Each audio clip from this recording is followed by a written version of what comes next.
Sedu, a Form 2 pupil of Kalande Presby Junior High School, who has been asked by her teachers to stop attending school after she became pregnant. She says she's not happy. From tomorrow, managing chess for Nishimenjai, Mabuwa, Masana. School Nidia Manya come there, who call no so. Wishaman and band teachers for Wishaman and band to meet your court. Timothy frame and go shape Mabuwa, more fair meaning. What she's basically saying is that she's a Form 2 student of the Kalande Presby Junior High School. She got pregnant and was asked by her teachers not to come to school again. So for the past 3 months, she has been at home, and the only thing she does is to accompany her parents to the farm, or always at home doing nothing. For her, she would love to go back to school, but because she has been asked not to come, she cannot go by herself until she's called by her teachers to return. The mother is equally not happy. We went to the school to ask the teachers. They told us they asked her to stay at home because she was still in Form 2. If she was in Form 3, she would have been allowed to attend school and write her exams. Like Mantenso, there are several other pregnant teenage girls in the Kalande community who are not in school. For the girl child education officer at the East Gonja Municipal Directorate of Education, the situation is scary. In East Gonja, the issue of teenage pregnancy is on the increase or on the ascendancy. We have even children in primary school becoming pregnant. For JHS yet, we can't mention. And as a municipality, and me being the girls' education officer, I make effort by monitoring all the schools. We have 105 basic schools. That is comprising 33 junior high and 72 primary schools, then 2 senior high schools. Ghana continues to demonstrate its commitment to the free compulsory universal basic education policy and related policies, leading to a net enrollment of 87% at the primary level. In spite of the progress, there still remain challenges such as school dropouts. Goal 4 of the Sustainable Development Goals, which Ghana subscribes to, aims at ensuring all girls and boys complete free, equitable and quality primary and secondary education, leading to relevant and effective learning outcomes by 2030. That's Christopher Marco's story. That very, very sad turn of events, if you ask me. Well, joining me in studio, 2 guests facilitated by the Africa Education Watch, because you do know issues of education, you find either Kofi Asari or Mr. Ante or Brighter Pia. But today is International Day of the Girl Child. What are we going to do with the men? They have to sit and watch and support from the back while we have the ladies right at the forefront. Joining me this morning is Stephanie Miracle Asante. She's a girls education officer with the Ghana Education Service Municipal Education Office in Adentan, and also Gloria Kankam, Coordinator, Girls Empowerment Program, WELDAF, Accra, Ghana. And this discussion has been brought to us courtesy Star Ghana Foundation with support from FCDO. Of course, the guests have been facilitated by the Africa Education Watch. Ladies, welcome. Good morning. How are you doing? Yeah, and I, in the spirit of staying young, a happy International Girls' Day to you. Right, thank you so much. In fact, we are girls today. Right. Our younger self. I agree. Thank you. 2000%. Yeah. Great. What are your initial thoughts about the story we just watched? I mean, this is, for me, heartbreaking. I'll start with you, right. Stephanie. Thank you very much. And before that, I also want to say thank you to Star Ghana Foundation and also African Watch, and then a Foreign and Commonwealth Development Office for giving us this opportunity, especially on a day like this, International Day of the Girl. We say thank you very much.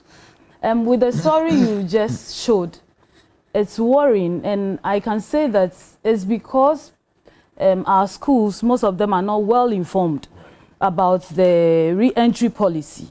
For instance, the girl being told to stay in the house because she's informed to, it's not right, because with the re-entry policy, the girl can stay in school with her pregnancy. It wasn't like former, where you dare not get pregnant and be in school. But with the re-entry policy, the girl can stay in school with her pregnancy, unless health-wise she cannot. And so we have the girl staying in school and also having the leave of absence. The parents also endorse, or whoever is in charge of the girl also pens the signature that any time that the girl wants to come back to school, she can come back. Right. And so for her to be denied because of pregnancy was not right. And it's because the people are not too much informed. Maybe because of the policy. I'm taking a look at the Ghana Education Service's own guidelines for prevention of pregnancy among school girls and facilitation of re-entry into school after childbirth. Very important document and detailed. 3.1.6 talks about return of girls to school after leave of absence.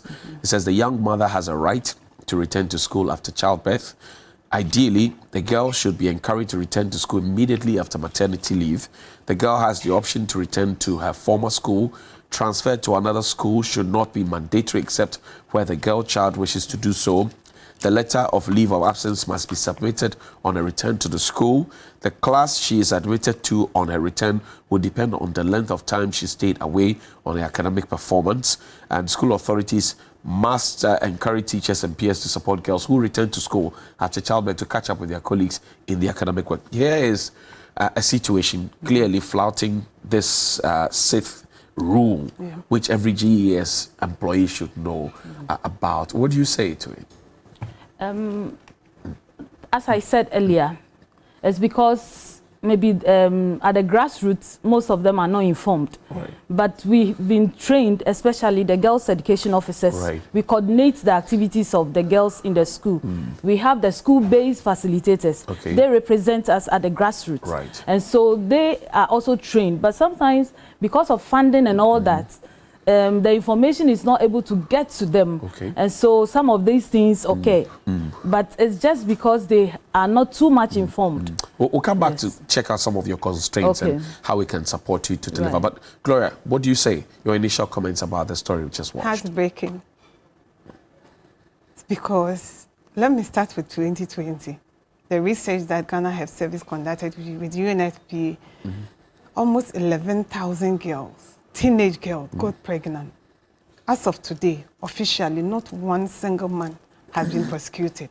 Wow. Most of them were teenagers. In fact, 2,800 plus were between the ages of 10 and 14. Okay. And the girls coordinator mentioned it in the video. Right. And again, coming back again to institutional services that we have in this country, it is a law. Who sends the law to the one who is implementing it on the ground? That's right. And that is non-existent. Ghana will have the law. For example, we have a constitution. How many of us know the content of the constitution? So that trickles down to the acts, the laws that we have, the policies that we have. Girls coordinators at the district level, municipal level will know. What about the teachers in the schools? Okay. The grassroots. How much can the girls coordinator do when she doesn't even have a core funding to move her around? She doesn't have bicycle, motorbike, or vehicles to move officially to move her around. And even if she has a means of transportation, no official money for fueling the vehicle. And these are schools that are scattered. Exactly. Some of the project areas that we work with, you find the district office so many hours away from the schools that are on the ground. So how much can we do? This is not a GS issue. Right. It's a Ghana issue, a state obligation, because Ghana has signed on to CEDAW. CEDAW is Convention on the Elimination of All Forms of Discrimination Against Women and Girls. Women, when we say women in terms of the explanation, we say girls inclusive. That's right. So if Ghana has signed on to it and it's asking you about state obligation with the recommendation 35, what is Ghana doing?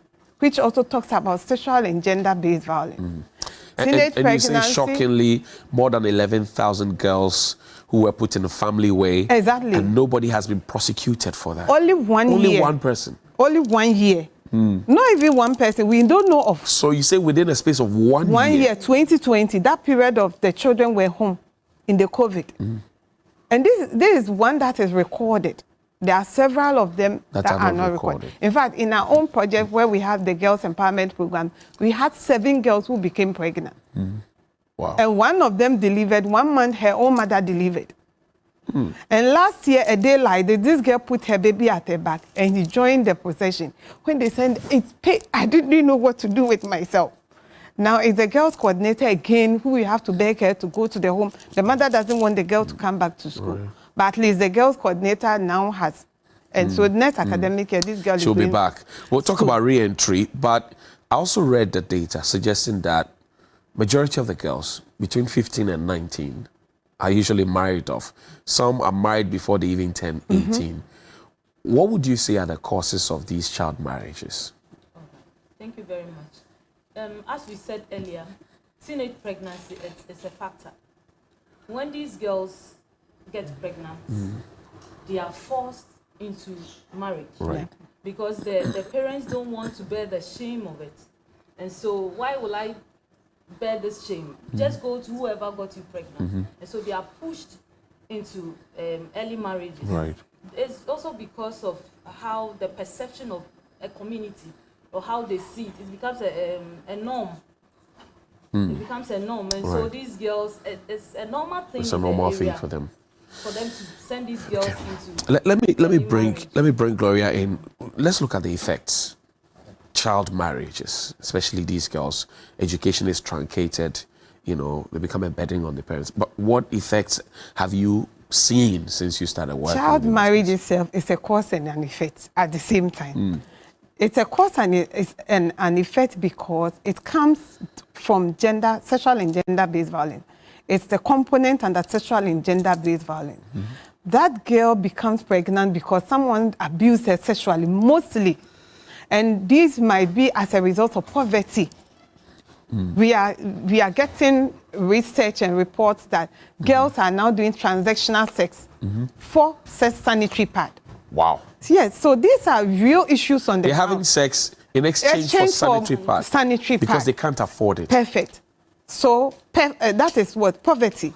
And at the end of the day, it might result in teenage pregnancy. At the end of the day, the girls will be forced into marriage. Right. In Woodham Ghana Girls Empowerment Program, one of the districts, we visited last October, like this year. A couple were almost at the verge of divorce.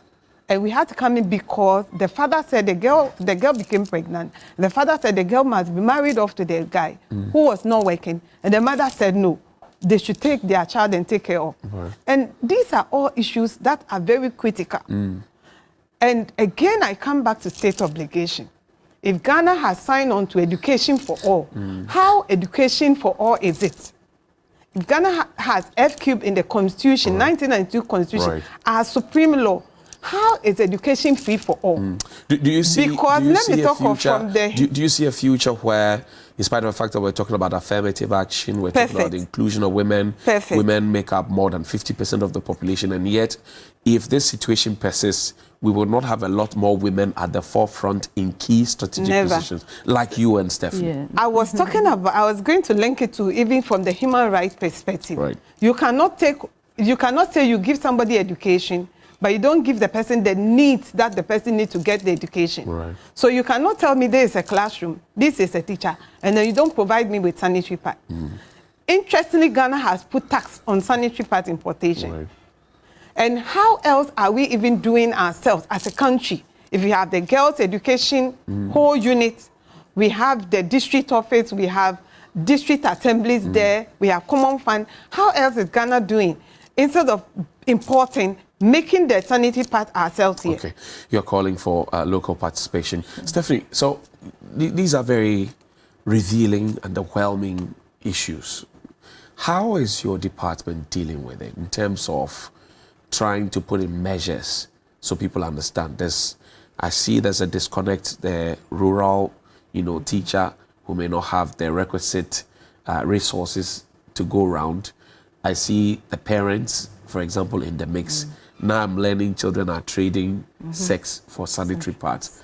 What measures do we have to curb this? All right, thank you very much. With Girls Education Unit, fortunately we are 25 years. It was established in 1997. And since then, a lot of measures have been put in place. We have, we used to have the girls' camp. We have the role model outreaches.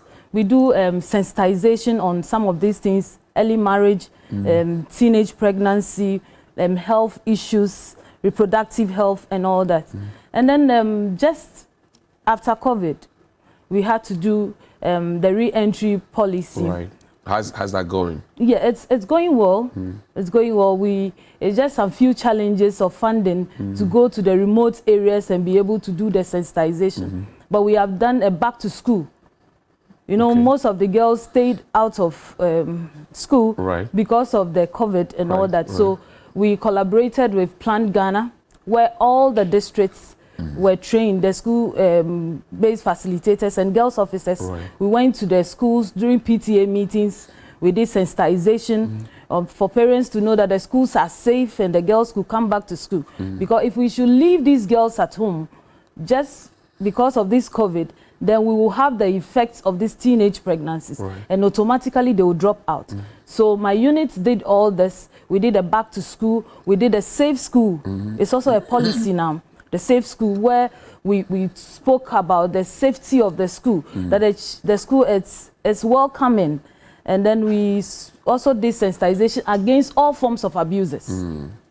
Do you talk about resources?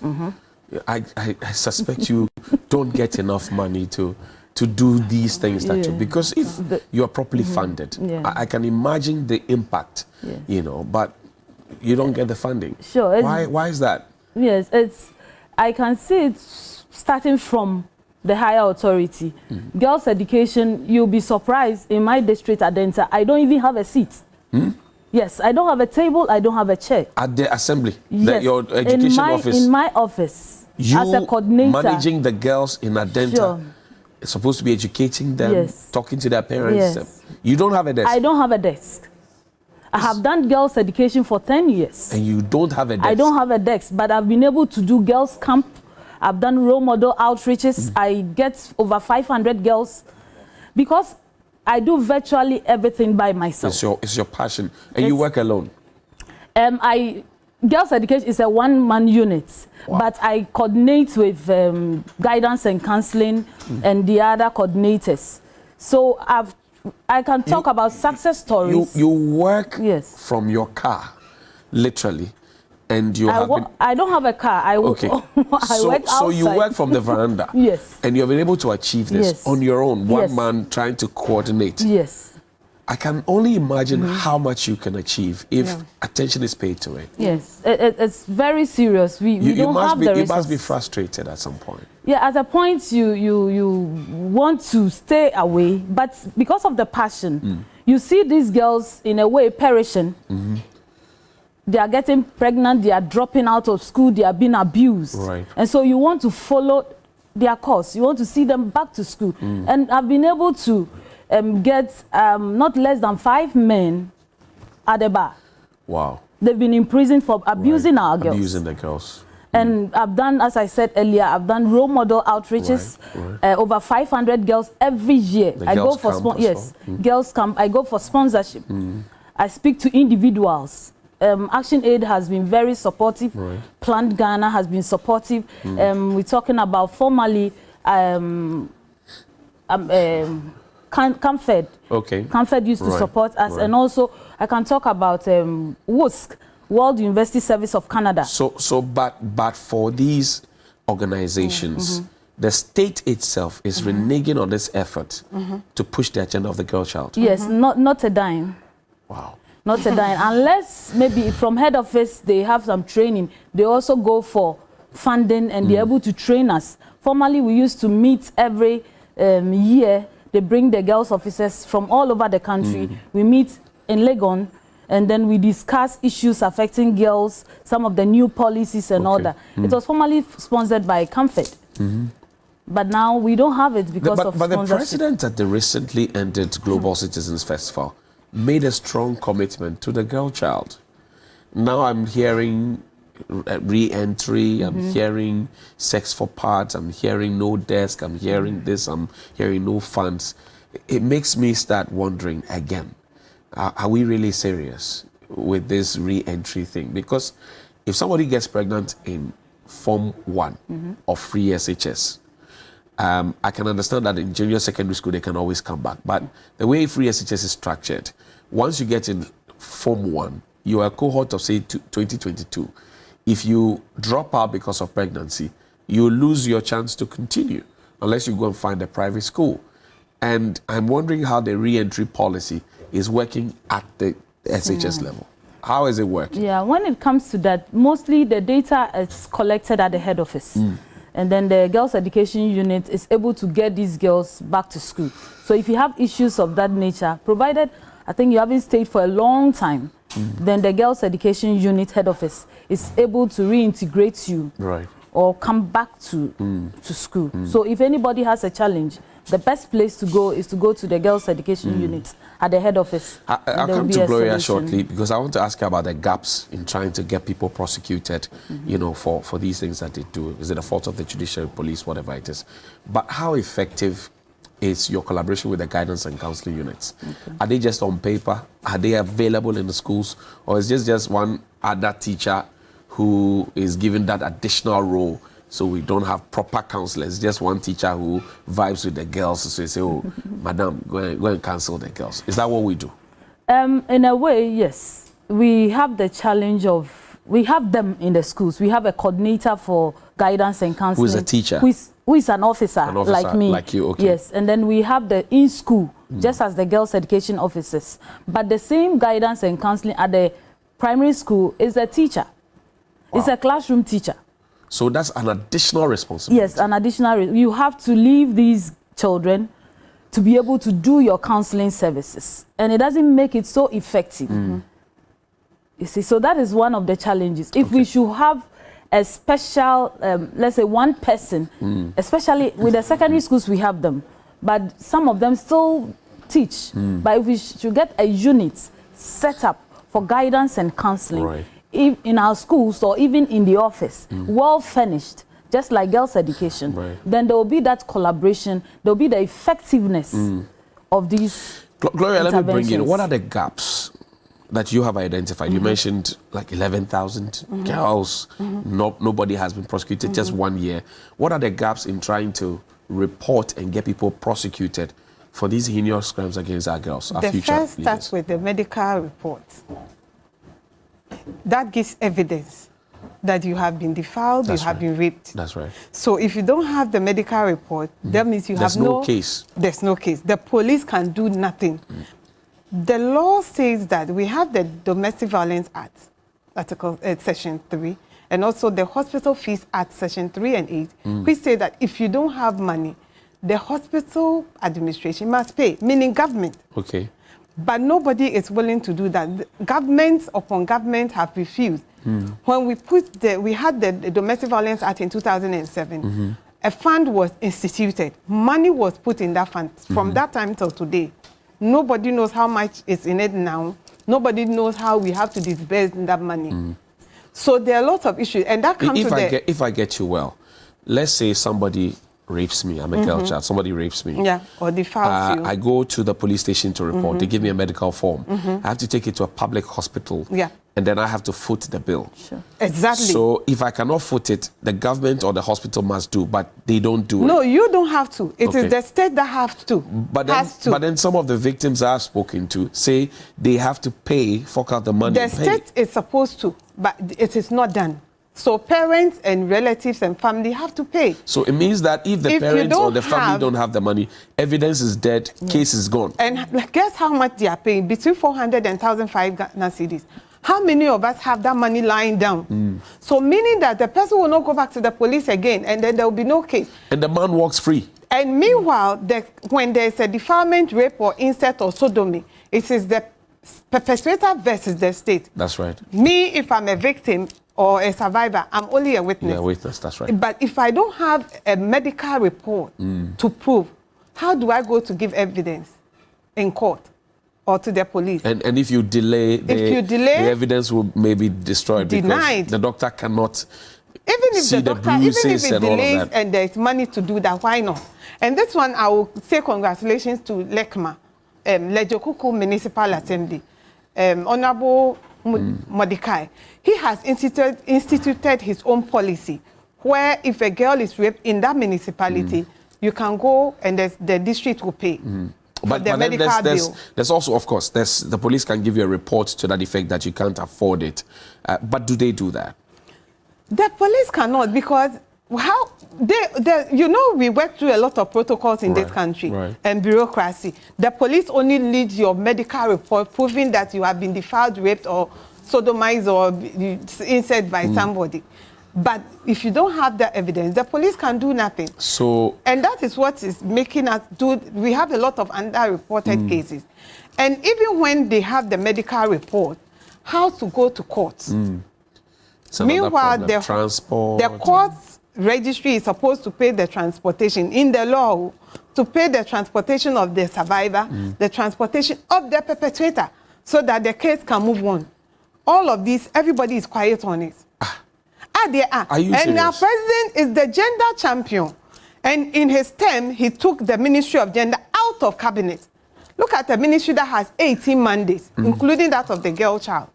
And you take that person, that ministry out of cabinet. Is there the minister going to lobby? And look at our ministry. Since to how many ministers have come? And now we don't even have a substantive minister. Well, somebody was nominated. Vetting has not happened. That's why. So we don't have. And the term is ending. You have a caretaker, so how do minister. No, we don't need a caretaker. We need a voice that is our own. Because if we are giving voice and agency to the girl child, we also need our ministry to have their own voice and agency. You don't see commitment to it. I don't see commitment on the side of government at all, especially this current government. You cannot be a gender champion and you are mentioned everywhere as a gender champion, and you go to stand at the Global Citizen staff and say that you are committed. How committed are you? If you are committed, let us see it in action.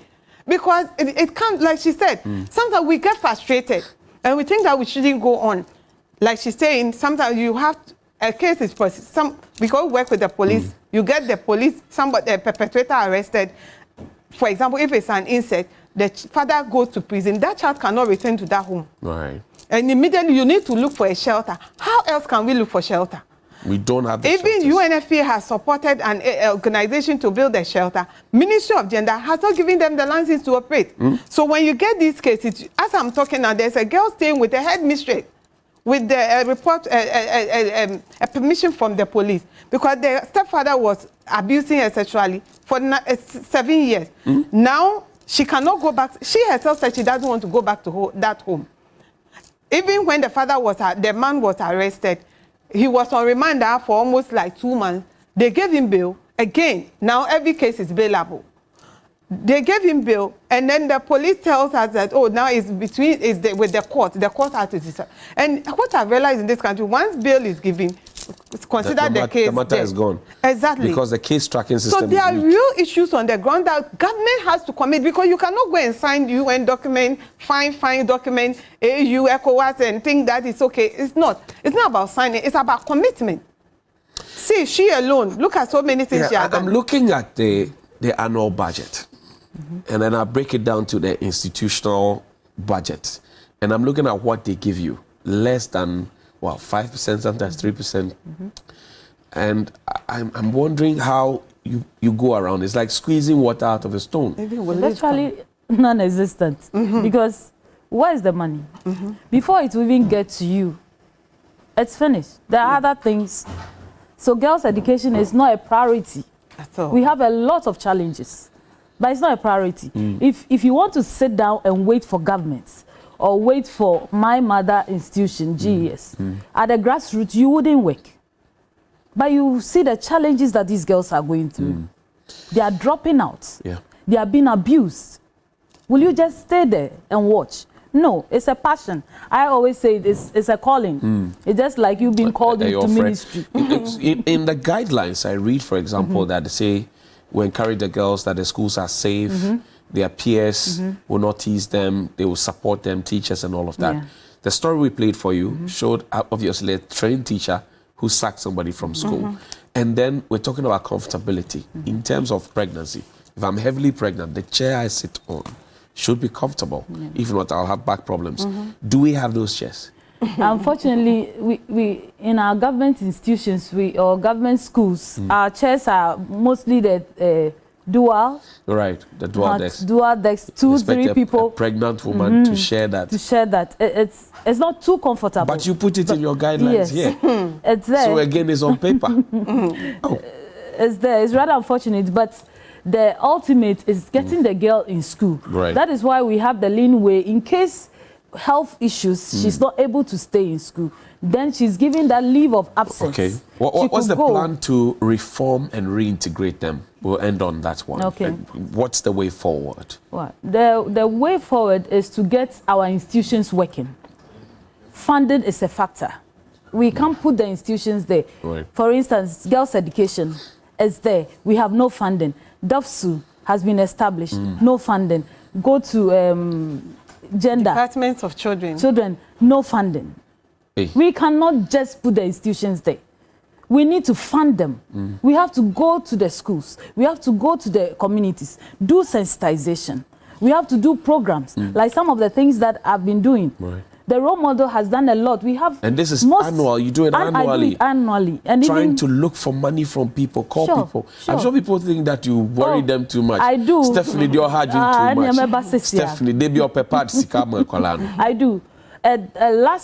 Last 2 years, I worried child rights.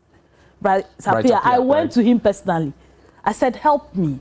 I need to sensitize these girls. I go to institutions. I write letters. My director signs it. I go. I walk. I go to Kasapreko. God bless you. Yes, they gave me drinks and all those things last 2 years before COVID. I've done all that. So if you don't have the passion, you will not do it. God bless you. So International Day of the Girl, unfortunately, because today I'm here, I do celebrate it in a grand style with the deba and all that. As we wrap up, what's this year's theme? Why you look for it for me? So let me come to you, Gloria. She mentioned DOFSU. We're ending on this one. How supportive has DOFSU been? Waju now, DOFSU? DOFSU, yeah. For World of Ghana, because we have a whole program, apart from the Girls Empowerment Program, we also do combating sexual and gender-based violence. So we work closely with them. So most of the district offices across, we are always on call.